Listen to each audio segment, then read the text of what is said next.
Very good evening, welcome to 5 at 5. శ్రీశైలంలో శివస్వాముల రద్దీ కాస్త లాఠీ చార్జికి దారితీసింది. ఆ లాఠీ చార్జ్ కాస్త పొలిటికల్ గా ఎలా టర్న్ తీసుకుందో, దానికి ప్రభుత్వం నుంచి ఎలాంటి రెస్పాన్స్ వచ్చిందో చూద్దాం ఈ బులెటిన్ లో.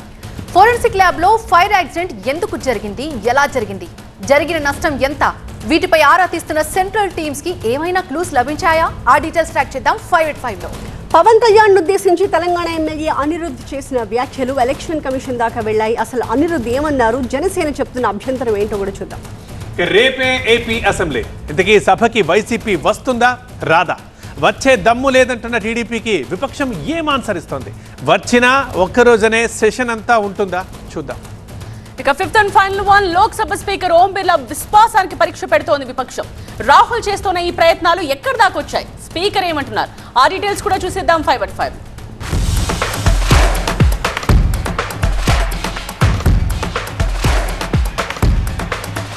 దక్షిణ కాశీగా పేరుగాంచిన శ్రీశైలం ఆలయంలో భక్తుల రద్దీ కొనసాగుతోంది. శివరాత్రి బ్రహ్మోత్సవాల నేపథ్యంలో శ్రీశైలం మల్లన్న ఆలయానికి 2 రోజులుగా భక్తులు పోటెత్తుతున్నారు. క్యూ లైన్లతో పాటుగా ఆలయ పరిసరాలు భక్తులతో నిండిపోయి కనిపిస్తున్నాయి.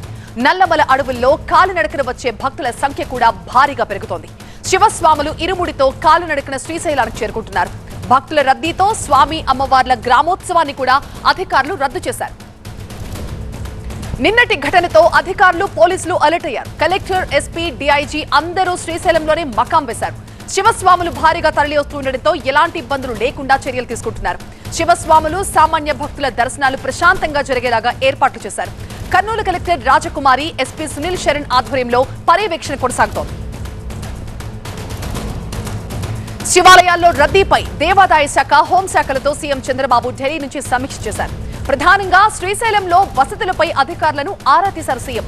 శివరాత్రికి భక్తుల రద్దీ పెరిగే అవకాశం ఉండడంతో అధికారులు పటిష్ట చర్యలు తీసుకోవాలని ఆదేశించారు. కూడా భక్తులని అగౌరవపరిచేలా వ్యవహరించొద్దని స్పష్టం చేశారు. రద్దీకి అనుగుణంగా ప్రణాళిక సిద్ధం చేసుకోవాలని సీఎం చంద్రబాబు సూచించారు. చంద్రబాబు ఆదేశాలతో శైవ క్షేత్రాల్లో రద్దీ, వసతులపై మంత్రి ఆనం రామనారాయణ రెడ్డి దేవాదాయ శాఖ అధికారులతో వీడియో కాన్ఫరెన్స్ నిర్వహించారు. భక్తుల వసతి, భద్రత విషయంలో రాజీ పడే ప్రసక్తి లేదన్నారు. సామాన్య భక్తులకి మొదటి ప్రాధాన్యం ఇవ్వాలని అధికారులు తెలిపారు. ఇక రద్దీ నియంత్రణ కోసం దేవాదాయ శాఖ అధికారులు ఇతర శాఖల అధికారులతో సమన్వయం చేసుకోవాలని సూచించారు. అలాగే ఆలయాల్లో ఆగమ, వైదిక పరమైన అంశాలలో అధికారుల జోక్యం ఉండకూడదని కూడా మంత్రి ఆనం స్పష్టం చేశారు. శ్రీశైలం ఘటనపై మాజీ మంత్రి వెల్లంపల్లి శ్రీనివాస్ ఆగ్రహాన్ని వ్యక్తం చేశారు. భక్తులకి భద్రత కల్పించడంలో కూటమి సర్కార్ ఫెయిల్ అయిందన్నారు. శ్రీశైలం ఘటనకి బాధ్యత వహిస్తూ హోంమంత్రి అనిత రాజీనామా చేయాలంటూ వెల్లంపల్లి డిమాండ్ చేశారు. నిన్న శ్రీశైలంలో మాల వేసుకొని, కఠోర దీక్షతో మాల వేసుకొని వాళ్ళు శివుడి దర్శనానికి వస్తే పోలీసులతో లాఠీ చార్జీ చేస్తారా? ఇదేనా మీ ప్రభుత్వ పరిపాలన అంటే? శివస్వామిని ఏ విధంగా కొట్టారు చూడండి. పవన్ కళ్యాణ్ గారు, మీరు దీక్షలు వేసుకుంటారు కదా, శివస్వామిని ఏ విధంగా కొట్టిస్తారా మీరు? అనిత గారు ఏం సమాధానం చెప్తారండి? మీరు పోలీసులను ఏ విధంగా లాఠీ చేయమని చెప్పి మీరు శ్రీశైలం భక్తులు రావద్దని చెప్తారా? హోమ్ మినిస్టర్ గారికి, అమ్మ మీ ఏఎస్పీ గారు లాఠీ చేస్తున్నారు కదా, లాఠీ చార్జ్ చేస్తున్నారు కదా, ఏం యాక్షన్ తీసుకున్నారు? నిజంగా చెప్పాలంటే బాధ్యత వహిస్తూ, ఈ తప్పుకు బాధ్యత వహిస్తూ, నైతిక బాధ్యత వహిస్తూ హోమ్ మినిస్టర్ రాజీనామా చేయాలి. మా అసోసియేట్ ఎడిటర్ ఈశ్వర్ ప్రస్తుతం లైవ్ లో జాయిన్ అవుతారు మరింత సమాచారంతో. ఈశ్వర్, బహుశా నిన్న జరిగిన ఘటన లాంటివి శ్రీశైలంలో గతంలో ఈ స్థాయిలో ఎప్పుడు జరిగినట్టుగా అనిపించట్లేదు. ఇవాళ చంద్రబాబు సమీక్ష తర్వాత ఏంటి ప్రెసెంట్ సిచ్యువేషన్ ఏంటి, అధికారులు ఎలా సమన్వయం చేసుకుంటున్నారు? ఖచ్చితంగా మీరు చెప్పినట్టు గతంలో శ్రీశైలంలో ఎట్లాంటి ఘటనలు జరిగిన సంఘటనలు అయితే చాలా లేవనే చెప్పాలి. అరుదుగా కూడా కాదు, చాలా మనకి ఎప్పుడు నోట్ అయిన, రిజిస్టర్ అయిన సందర్భాలు కూడా లేవు. కానీ ప్రస్తుతం రాష్ట్రంలో ఉన్న పరిస్థితి వేరు. రాష్ట్రంలో తిరుపతి లడ్డు కల్తీ న్యాయ వ్యవహారం తర్వాత దేవాలయాల పరిస్థితి చాలా సెన్సిటివ్గా మారిపోయింది. సాధారణంగా దేవాలయాల నిర్వహణ మీద చాలా అనుమానాలు, చాలా తీవ్రమైన చర్చలు జరుగుతున్నాయి.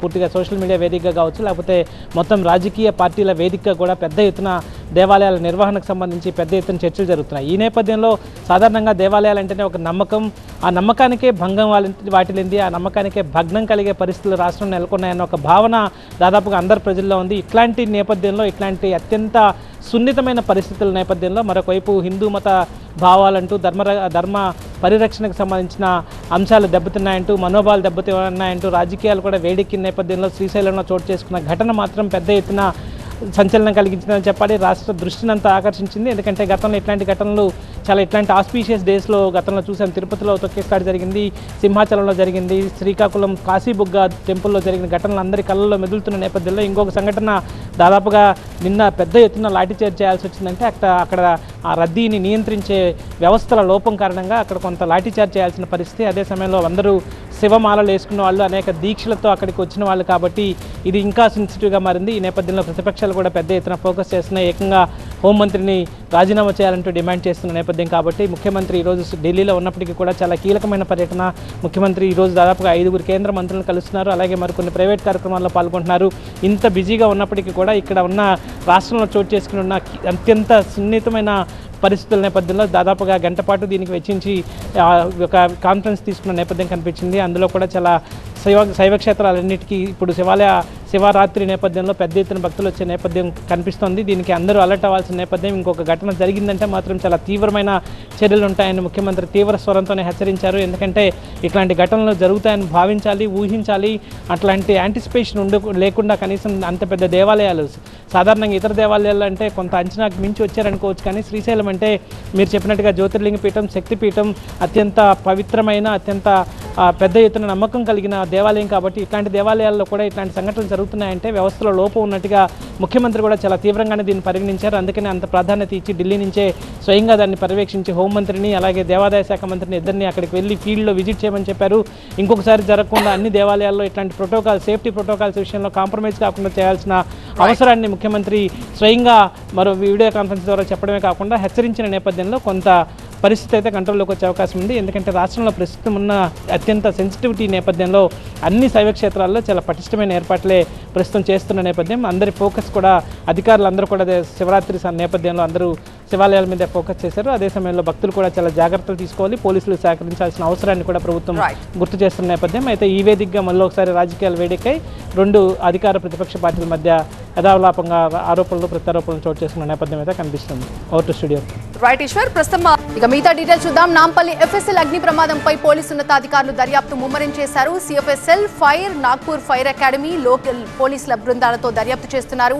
ఇక దీనిలో భాగంగా FSL కి నాగ్పూర్ ఫైర్ సేఫ్టీ అకాడమీ బృందం చేరుకుంది. ఫస్ట్ ఫ్లోర్ మొత్తాన్ని కూడా ఆధీనంలోకి తీసుకున్నారు. ప్రమాదానికి అసలు కారణం ఏంటనే దానిపై ఫోకస్ పెట్టారు. ఇక మరోవైపు పోలీసుల దర్యాప్తు కొనసాగుతోంది. సిబ్బంది స్టేట్మెంట్ ని రికార్డ్ చేస్తున్నారు. సీసీ ఫుటేజ్ ని సైతం పరిశీలిస్తున్నారు. ఖాళీ అయిపోయినటువంటి పరికరాల్లోని డేటాని రికవరీ చేయడానికి యత్నిస్తున్నారు. FSL అగ్ని ప్రమాదంపై విచారణ కొనసాగుతుందన్నారు DGP Shivadhar Reddy. Central forensic నిపుణులతో పాటుగా నాగ్పూర్కు చెందినటువంటి ఫైర్ ఎక్స్పర్ట్స్ దర్యాప్తు చేస్తున్నట్టుగా తెలిపారు. సర్వర్ రూమ్ దగ్ధమైన బ్యాకప్ కోసం చూస్తున్నామని చెప్పారు. కీలకమైన కేసెస్లో ఫైల్ దగ్ధమయ్యాయని కొందరు తప్పుడు ప్రచారం చేస్తున్నారని, 2015 ఏసీబీ కేసు ఫైల్స్ తగలబడ్డాయనే మాట అవాస్తవమన్నారు. ఏసీబీ కేసులో అన్ని ఆధారాలు, ఫోన్ ట్యాపింగ్ కేసులోని రిపోర్ట్స్ ఇచ్చేశామని డీజీపీ శివధర్ రెడ్డి తెలిపారు. ఫోరెన్సిక్ సైన్స్ లెబొరేటరీ నుంచి నిన్న ఒక ఎక్స్పర్ట్ వచ్చినారు. అట్లాగే నాగ్పూర్లో ఉన్నటువంటి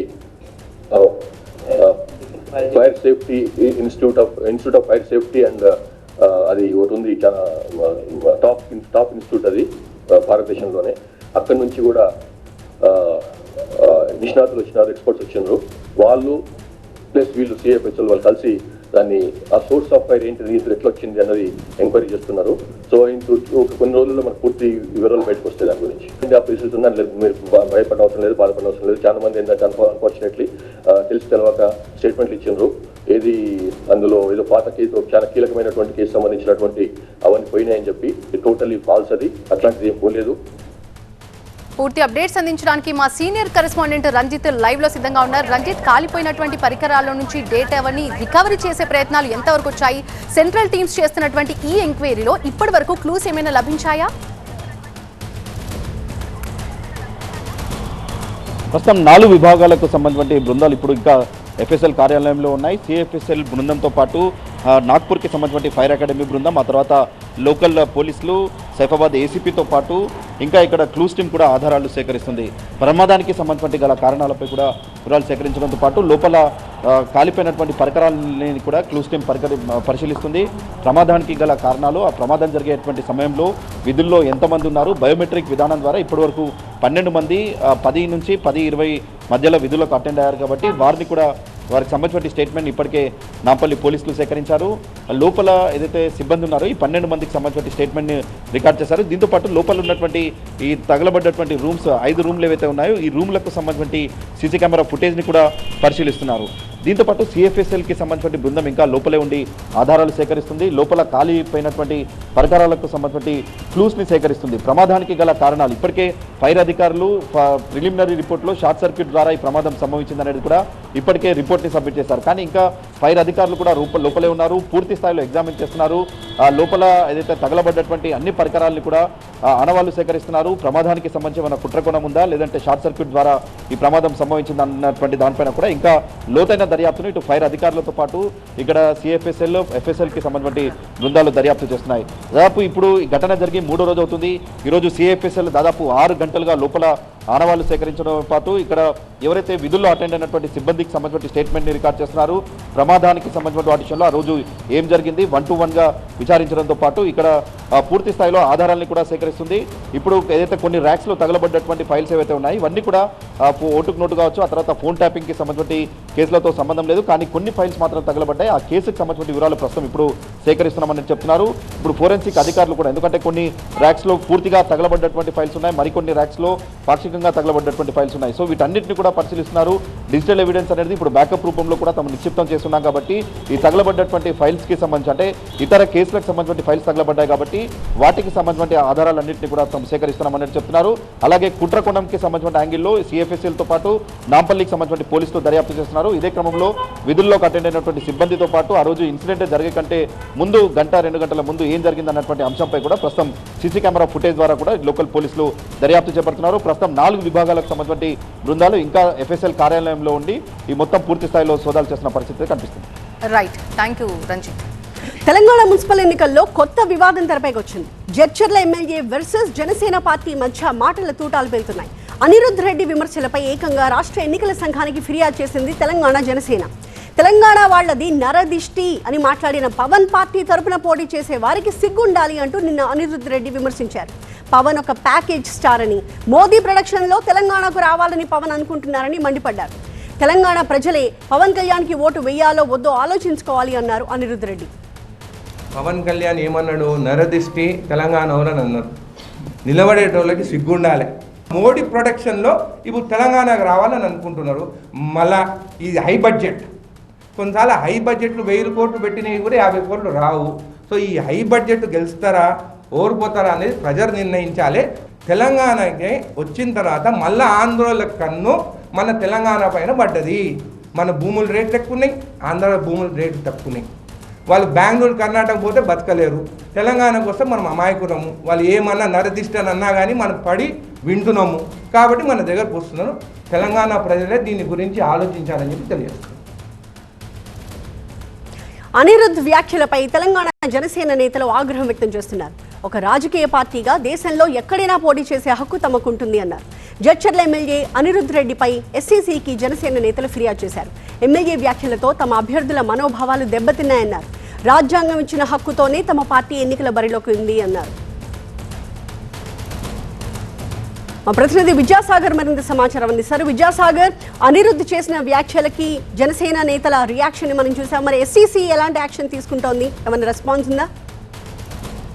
ఎస్, తెలంగాణ జడ్చర్ల ఎమ్మెల్యే అనిరుద్ధ్ మీద ఇచ్చినటువంటి జనసేన ఫిర్యాదును పరిశీలిస్తున్నట్లుగా స్టేట్ ఎలక్షన్ కమిషన్ చెబుతుంది. అయితే ఈ మున్సిపల్ ఎలక్షన్స్లో జనసేన బరిలో దిగినప్పటి నుంచి కూడా జనసేన అధినేత పవన్ కళ్యాణ్ కాంగ్రెస్ టార్గెట్ చేస్తూ వస్తుంది. ముఖ్యంగా ఆంధ్ర వ్యక్తులు వచ్చి ఇక్కడ పోటీ చేస్తామంటే ఎవరు కూడా ఒప్పుకునే పరిస్థితి లేదంటూ పిసిసి చీఫ్ మహేష్ కుమార్ గౌడ్ మొదట చేశారు. ఆ తర్వాత ఒక్కొక్కరుగా స్పందిస్తూ వస్తున్నారు. ఇప్పుడు చివరి నిమిషంలో ఈ జడ్చర్ల ఎమ్మెల్యే అనిరుద్ధ్ చేసినటువంటి వ్యాఖ్యలు కూడా జనసేన తెలంగాణ నేతలకు ఆగ్రహం తెప్పించినటువంటి పరిస్థితి. ముఖ్యంగా 336 మంది జనసేన అభ్యర్థులు బరిలో ఉన్నారు. వారి ఆత్మస్థైర్యం దెబ్బతినడంతో పాటు కించపరిచే విధంగా ఎమ్మెల్యే అనిరుద్ధ్ వ్యాఖ్యలు చేశారు కాబట్టి ఆయన మీద చర్యలు తీసుకోవాలంటూ ఈరోజు స్టేట్ ఎలక్షన్ కమిషన్కు జనసేన నేతలు ఫిర్యాదు చేశారు. ఎందుకంటే రాజ్యాంగం కల్పించిన హక్కు ప్రకారం దేశంలో ఒక గుర్తింపు పొందిన పార్టీ ఎక్కడైనా పోటీ చేసేందుకు అర్హత ఉంటుంది. దాన్ని ఆ హక్కును వినియోగించుకుంటున్నాము, రాజ్యాంగ హక్కును వినియోగించుకుంటుంటే ఒక మనోధైర్యం కావచ్చు, కించపరిచే విధంగా వ్యాఖ్యలు చేసేటువంటి హక్కు ఎవరికీ లేదు. అలాంటి వ్యక్తి మీద చర్యలు తీసుకోవాలంటూ ఫిర్యాదు చేసినటువంటి సందర్భం కనిపిస్తుంది. మరొక వైపు ఒక్కొక్కరుగా జనసేన నేతలు కూడా చాలా స్ట్రాంగ్ కౌంటర్ అనిరుద్ధికి ఇస్తున్నటువంటి పరిస్థితి అయితే తెలంగాణలో కనిపిస్తుంది. మొత్తంగా మున్సిపల్ ఎన్నికల వేళ ఈ పవన్ కళ్యాణ్ పార్టీకి సంబంధించినటువంటి పోటీ మీద కావచ్చు, ఇటు అభ్యర్థుల మీద కావచ్చు కొంత ఆసక్తికర చర్చ అయితే నడుస్తున్నటువంటి పరిస్థితి కనిపిస్తుంది. Thank you Vidyasagar. ఏపీలో సభా సమరానికి సమయం ఆసన్నమైంది. రేపటి నుంచే బడ్జెట్ సమావేశాలు ప్రారంభం కానున్నాయి. రేపు ఉదయం 10 గంటలకి ఉమ్మడి సభలను ఉద్దేశించి గవర్నర్ అబ్దుల్ నజీర్ ప్రసంగం తర్వాత బీఏసీ సమావేశంలో అసెంబ్లీ షెడ్యూల్ ఖరారవుతుంది. కనీసం 18 నుంచి 20 పని దినాల పాటు అసెంబ్లీ నిర్వహించే ఆలోచనలో ఉన్న రాష్ట్ర ప్రభుత్వం ఈ నెల 14న బడ్జెట్ని ప్రవేశపెట్టేందుకు ముహూర్తం ఫిక్స్ చేసింది.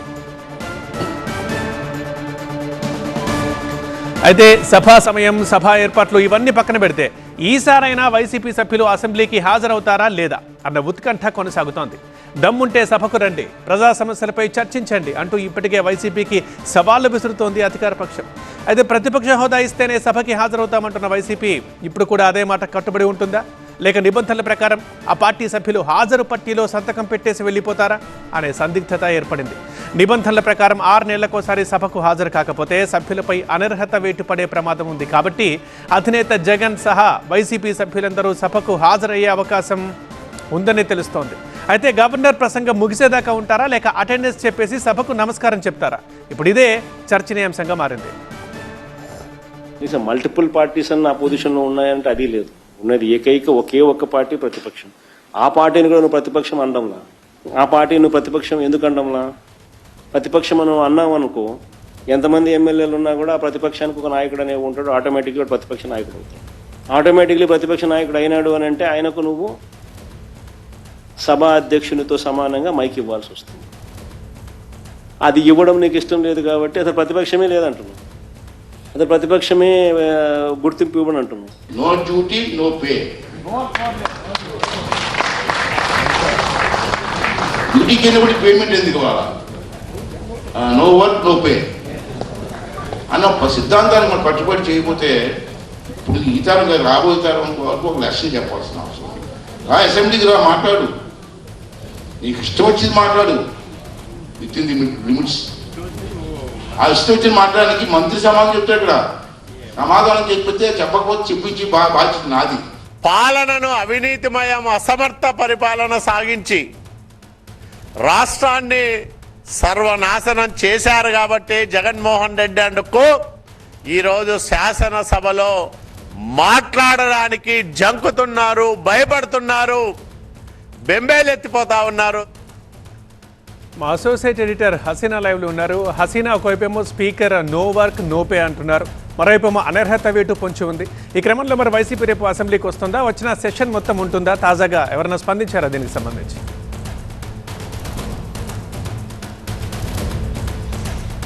ఈసారి బడ్జెట్ సమావేశాలు చాలా వాడివేడిగా కొనసాగే అవకాశం అయితే ఖచ్చితంగా కనిపిస్తుంది. ఎందుకంటే ఇప్పటివరకు నా దగ్గర ఉన్న సమాచారం ప్రకారం ఖచ్చితంగా వైఎస్ఆర్సీపీ ఈ అసెంబ్లీ సమావేశాలకు హాజరు కాబోతుంది. అయితే రేపు గవర్నర్ సమావేశానికి వెళ్ళిన తర్వాత, గవర్నర్ ప్రసంగం తర్వాత వచ్చిన తర్వాత ఎల్లుండి ఎల్పీ మీటింగ్ ఎల్లుండి మధ్యాహ్నం ఎల్పీ మీటింగ్ పెట్టుకునే అవకాశం ఉంది. ఈసారి ఏ అంశాలపైన చర్చించాలి ఏంటని అంటే ఇంకో విషయం, ఇంకా ఇప్పుడు 6 గంటలకి జగన్ ఇక్కడికి విజయవాడకి వచ్చిన తర్వాత బెంగళూరు నుంచి ఇక్కడ సమావేశం ఆల్రెడీ కొంతమంది పెద్దలు, పార్టీకి సంబంధించిన పెద్దలు సమావేశం అయ్యారు. బొత్స సత్యనారాయణ కూడా మరి కాసేపట్లో ఈ సమావేశానికి వస్తారు. అలాగే సజ్జల రామకృష్ణారెడ్డి, అలాగే కొంతమంది ఎమ్మెల్సీలంతా ముఖ్యంగా ఉన్న వాళ్ళందరూ కూడా ఈ సమావేశంలో ఉన్నారు. ఏం చేయాలి, ఎలా చేయాలి, ఎలా ప్రణాళిక వేయాలి ఈసారి అనే దాని గురించి చర్చ జరుగుతుంది. మరి కాసేపట్లో పూర్తి స్థాయిలో అంటే ఈ సమావేశాలకి రేపు కేవలం జగన్ వచ్చి వెళ్ళిపోతారా, ఎమ్మెల్యేలు మాత్రం కంటిన్యూ చేస్తారా, లేకపోతే ఈ మొత్తం సమావేశాలకన్నిటికీ జగన్ కూడా వస్తారా, ఓన్లీ ఎమ్మెల్యేలు కాకుండా జగన్ కూడా వాళ్ళతో పాటు వస్తారా ఏంటి అనేది అయితే చూడాల్సింది. దానిపైన ఒక నిర్ణయం తీసుకోవాల్సి ఉంది. అయితే ఈ అసెంబ్లీ సమావేశాలకు మాత్రం ఖచ్చితంగా వాళ్ళు వైఎస్ఆర్సీపీ ఎమ్మెల్యేలు అయితే హాజరవుతున్నారు. హాజరయ్యి ఏదైతే చెప్పాలనుకుంటున్నారో తమ నియోజకవర్గ సమస్యలు అయినప్పటికీ, లేకపోతే బడ్జెట్లో కేటాయింపులకు సంబంధించి ఏదైనా కూడా వాటన్నిటి గురించి అసెంబ్లీ వేదికగా మాట్లాడడానికి సిద్ధమవుతున్నారు. రైట్ హసీనా. మొదటిగా లోక్సభ స్పీకర్ ఓం బిర్లాపై కాంగ్రెస్ అవిశ్వాస తీర్మానం నోటీసులు ఇచ్చింది. లోక్సభ సెక్రటేరియట్ కు నోటీసులు ఇచ్చారు. అవిశ్వాస తీర్మానంపై కాంగ్రెస్, డిఎంకే, ఎస్పీ, ఎంపీల సంతకాలు ఉన్నాయి. విపక్షాలకు మాట్లాడేందుకు స్పీకర్ అవకాశం ఇవ్వడం లేదని కాంగ్రెస్ ఆరోపిస్తోంది. అవిశ్వాస తీర్మానంపై 118 మంది ఎంపీల సంతకాలున్నాయి. రాహుల్ గాంధీ మాట్లాడుతున్నప్పుడు అధికార పార్టీ ఎంపీలు పదే పదే అడ్డు తగులుతున్నారని కాంగ్రెస్ ఆరోపించింది. బీజేపీ సభ్యులు సభలో బండబూతులు మాట్లాడుతున్నప్పటికీ మైక్ కట్ చేయడం లేదని అన్నారు. అవిశ్వాస తీర్మాన నోటీసులపై ప్రియాంక గాంధీ, డింపుల్ యాదవ్, మీసా భారతి, కేసీ వేణుగోపాల్ సంతకాలు చేశారు. రూల్ 94C కింద స్పీకర్ పై అవిశ్వాస తీర్మాన నోటీసులు ఇచ్చారు. విపక్షాలు ఇచ్చిన అవిశ్వాస తీర్మాన నోటీసులను పరిశీలించాలని లోక్సభ సెక్రటేరియట్ ను స్పీకర్ ఆదేశించారు. మరోవైపు విపక్షాల అవిశ్వాస తీర్మానానికి టీఎంసీ మద్దతుపై సస్పెన్స్ కొనసాగుతోంది. స్పీకర్ కు 3 రోజులు సమయం ఇవ్వాలని, తరువాత అవిశ్వాస తీర్మానం గురించి ఆలోచించాలని అన్నారు టీఎంసీ ఎంపీ అభిషేక్ బెనర్జీ.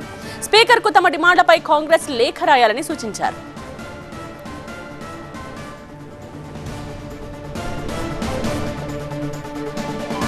ఇదే విషయానికి సంబంధించిన కంప్లీట్ డీటెయిల్స్ తో బ్యూరో చీఫ్ గోపి లైవ్ లోనే సిద్ధంగా ఉన్నారు. గోపి, సో అవిశ్వాసంపై ముందుకు వెళుతోంది కాంగ్రెస్, అర్థమవుతోంది. సో నెక్స్ట్ స్టెప్ ఏ విధంగా ఉంటుంది? ఈ లోపు టీఎంసీ ఎంపీ సూచించినట్టుగా లేఖ రాసే ఆలోచన ఏమైనా చేస్తూ ఉందా? సార్, ఇప్పటికే ఈ అవిశ్వాస తీర్మాన నోటీసుల్ని లోక్సభ సెక్రటరీ జనరల్కు విపక్ష ఎంపీలు అందజేయడం జరిగింది. సో మళ్ళీ లేఖ రాసి, ఎందుకంటే ఇప్పటికే 2 రోజులు, నిన్న ఈ రోజు కూడా స్పీకర్తో చర్చలు జరిపాయి విపక్షాలు. సో రాహుల్ గాంధీ విపక్ష నేతలను మాట్లాడేందుకు అనుమతించే అంశంపైన ఏకాభిప్రాయం కుదరకపోవడంతోనే ఈ అవిశ్వాస తీర్మాన నోటీసుల్ని లోక్సభ సెక్రటరీ జనరల్కి ఇచ్చారు. కాబట్టి మళ్ళీ స్పీకర్కి లేఖ రాసే అవకాశం అయితే ఉండదు. అయితే ఈ అవిశ్వాస తీర్మానం పైన ముఖ్యంగా ఎప్పుడు 14 రోజుల్లోపు చర్చకు సంబంధించి నిర్ణయం తీసుకోవాల్సి ఉంటుంది. ఈ నోటీసుల్ని లిస్ట్ ఆఫ్ బిజినెస్లో చేర్చాల్సి ఉంటుంది. ఆ తర్వాత ఎన్ని గంటలు దీనికి సమయం కేటాయించాలి అన్న అంశంపైన నిర్ణయం తీసుకోవడం జరుగుతుంది. సో ఈ వారంతోనే ఈ మొదటి విడత బడ్జెట్ సమావేశాలు ముగుస్తున్నాయి. కాబట్టి సో ఈ వారంలో ముఖ్యంగా దీనిపైన కేవలం బడ్జెట్ పైనే ఉభయ సభల్లో చర్చ అనేది కొనసాగుతుంది. సో నెక్స్ట్ సెషన్లో ఇటు మార్చి 9 నుంచి ఏప్రిల్ 2 వరకు జరిగే రెండో విడత బడ్జెట్ సెషన్లో దీనిపైన చర్చ ఉండే అవకాశం ఉంటుంది. అయితే ముఖ్యంగా రాజ్యాంగంలోని ఆర్టికల్ 94C ప్రకారం వీళ్ళు నోటీసులు ఇచ్చారు. రాజ్యాంగబద్ధమైన హోదాలో ఉంటూ ఏకపక్షంగా స్పీకర్ వ్యవహరిస్తున్నారు, ప్రతిపక్షాల మైక్ కట్ చేస్తున్నారు అని చెప్పి అందులో పేర్కొనడం జరిగింది. అలాగే మహిళా ఎంపీలపైన కూడా, కాంగ్రెస్ మహిళా ఎంపీలపైన కూడా తప్పుడు ఆరోపణలు చేశారని చెప్పి ప్రస్తావించడం జరిగింది. అయితే ఈ అవిశ్వాసం పాస్ అవ్వాలన్నా కూడా సగం మందికి పైగా ఎంపీల మద్దతు అవసరం. 273 మంది ఎంపీలు ఈ అవిశ్వాసానికి మద్దతు ఇస్తేనే స్పీకర్ తన పదవిని కోల్పోవడం జరుగుతుంది. కానీ అంతమంది సంఖ్యాబలం లేరు కాబట్టి ఇది వీగిపోయే అవకాశం ఎక్కువగా ఉంటుంది.